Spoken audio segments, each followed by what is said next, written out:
L'énergie est un autre domaine où les États-Unis sont entrés dans un âge d'or. Nous nous débarrassons des soi-disant énergies renouvelables qui sont une blague. Ce sont des énergies qui ne marchent pas. Elles coûtent trop cher.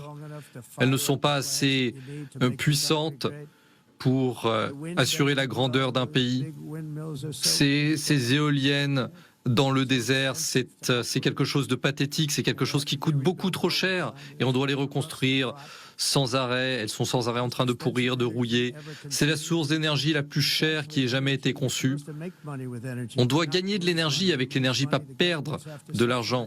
Les gouvernements doivent financer, on ne peut pas entretenir ces sources d'énergie sans des financements publics. Et les Chinois construisent ces systèmes d'énergie, et ensuite ils les envoient partout dans le monde. Mais eux ne s'en servent pas. Vous savez ce qu'ils utilisent? Du charbon, du gaz naturel, tout sauf l'éolien.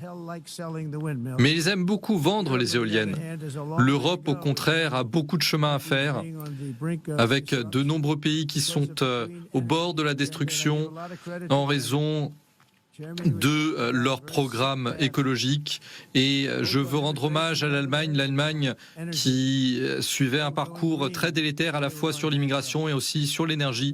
Ils allaient vers les énergies renouvelables et ils étaient en train de perdre l'argent. Et les nouveaux dirigeants du pays sont revenus aux énergies fossiles, aux énergies nucléaires, qui est une bonne énergie, une énergie sécurisée, si on sait y faire. Mais ils sont revenus sur leur programme, ils ont rouvert de nombreuses centrales, des centrales qui produisent de l'énergie. Et je veux rendre hommage ici à l'Allemagne pour cela. Ils se sont rendus compte du désastre qui était en cours. Ils étaient en train d'aller vers les énergies vertes, et les énergies vertes sont des énergies ruineuses. Et ce n'est pas politiquement correct de le dire, je serais fortement critiqué pour l'avoir dit, mais je dis la vérité. Je suis à New York et je me sens bien plus en sécurité. La criminalité est en baisse et d'ailleurs